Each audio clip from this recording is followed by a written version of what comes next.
మీకు తెలుసా మరి? నవంబర్ 10 మనం ప్రతి ఏడాది జరుపుకునే ఒక గొప్ప దినం. ప్రపంచ శాంతి మరియు అభివృద్ధి కోసం విజ్ఞాన దినోత్సవం. సైన్స్ అంటే కేవలం ప్రయోగాలు, ల్యాబ్‌లు కాదు. మన భవిష్యత్తును నిర్మించే శక్తి, మన జీవన మార్గాన్ని మారుస్తున్న కాంతి. ఈ దినోత్సవాన్ని యునెస్కో 2001లో ప్రకటించింది. దీని ప్రధాన లక్ష్యం ప్రపంచ ప్రజలకు విజ్ఞానం విలువలు తెలియజేయడం మరియు శాంతి, స్థిరమైన అభివృద్ధికి విజయాన్ని ఉపయోగించడమే. సైన్స్ అంటే కేవలం టెక్నాలజీ కాదు. మనకు సమానత్వం, ఆరోగ్యం, పర్యావరణ రక్షణ వంటి విషయాల్లో దారి చూపే శక్తి.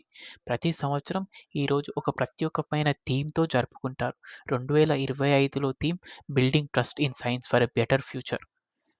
నమ్మకం అది శాస్త్రానికి పునాది. వ్యాక్సిన్‌లు, పర్యావరణ పరిశోధనలు, కృత్రిమ మేధస్సు ఏఐ ఇవన్నీ మనకు మంచి ప్రపంచాన్ని సృష్టించడానికి సహాయపడతాయి. కానీ దానికి మనం శాస్త్రాన్ని అర్థం చేసుకోవాల్సి ఉంటుంది. విశ్వసించాల్సి ఉంటుంది. మన జీవితంలో ప్రతి క్షణం విజ్ఞానమే. మనం ఫోన్‌లో మాట్లాడడం, వాతావరణాన్ని తెలుసుకోవడం, వ్యాధులు నయం చేయడం ఇవన్నీ విజ్ఞాన ఫలితాలు. భారత శాస్త్రవేత్తలు కూడా ప్రపంచానికి గర్వకారణం. మరియు నేటి యువ శాస్త్రవేత్తలు అంతరిక్షం నుండి కృత్రిమ మేధస్సు వరకు మన దేశాన్ని ముందుకు తీసుకువెళ్తున్నారు.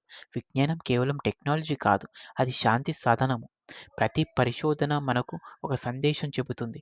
మన భూమిని రక్షించు, మన మానవత్వాన్ని కాపాడు అని. విజ్ఞానం అంటే పుత్రకాలు, స్నేహం కాదు. దేశాల మధ్య అవగాహన, పరస్పర సహకారం ఇవన్నీ కలిపి శాంతికి దారి చూపుతాయి. అందుకే ఈ ప్రపంచ విజ్ఞాన దినోత్సవం సందర్భంగా మనం అందరం ఒక ప్రతిజ్ఞ చేద్దాం. విజ్ఞానాన్ని ప్రేమిద్దాం, తెలుసుకుందాం, పంచుదాం. ఎందుకంటే విజ్ఞానం ఉన్న చోటే శాంతి ఉంటుంది. శాంతి ఉన్న చోటే అభివృద్ధి ఉంటుంది.